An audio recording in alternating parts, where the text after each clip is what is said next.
Last time kitchen ಎಲ್ಲ clean ಮಾಡಿದ್ದೆ, but ಮೇಲೆ ಕ್ಲೀನ್ ಮಾಡಿ ಎಷ್ಟೊಂದ್ ದಿನ ಆಗಿತ್ತು. ಅದಕ್ಕೆ ಮೇಲೆ ಎಲ್ಲ ಸ್ವಲ್ಪ ಗುಡಿಸಿ ಮತ್ತೆ ಬೇರೆ ನ್ಯೂಸ್ ಪೇಪರ್ ಎಲ್ಲ ಹಾಕ್ತಾ ಇದೀನಿ. ಈ ತರ ಹಾಕೋದ್ರಿಂದ ಅದು ಶೆಲ್ಫ್ ಇರುತ್ತಲ್ಲ, ಅದು ಹೊಲ್ಸಾಗಲ್ಲ.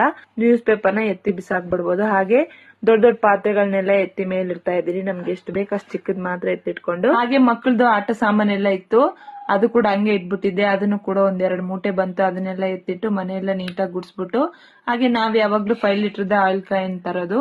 ಆ ಕ್ಯಾನ್ಗಳು ಕೂಡ ಜಾಸ್ತಿ ಇತ್ತು, ಅದನ್ನೆಲ್ಲ ನಾಳೆ ಗುಜ್ರಿಗೆ ಹಾಕೋಣ ಅಂತ ಹೇಳ್ಬಿಟ್ಟು ಅದನ್ನೆಲ್ಲ ಕಟ್ಟಿ ಅದನ್ನು ಕೂಡ ಸೈಡ್ ಗಿಟ್ಟೆ. ಕಟ್ಟಿಟ್ಟಿರೋ ಸಾಮಾನೆಲ್ಲ ಮೇಲ್ ಜೋಡಿಸ್ತಾ ಇದೀನಿ. ಮೇಲ್ ಜೋಡಿಸೋದ್ರಿಂದ ಸ್ಪೇಸ್ ಕವರ್ ಆಗುತ್ತೆ. ಕ್ಲೀನ್ ಎಲ್ಲ ಮಾಡೋಷ್ಟಕ್ಕೆ ಸಂಜೆ ಆಯ್ತು ಅಂತ ಹೇಳಿ ಸ್ವಲ್ಪ ಕಾಫಿ ಮಾಡ್ಕೊಂಡು ಕುಡ್ದೆ. ಇನ್ನು ನಾವು ಚಳಿಗಾಲದಲ್ಲಿ ಹಳ್ಳಿನಲ್ಲಿ ಒಣಗಿರೋ ಹುಲ್ಲೆಲ್ಲ ತಗೊಂಡು ಕ್ಯಾಂಪ್ ಫೈರ್ ತರ ಮಾಡ್ಕೊಂಡು ಚಳಿ ಕಾಯಿಸ್ಕೊಂತಾ ಇದ್ವಿ.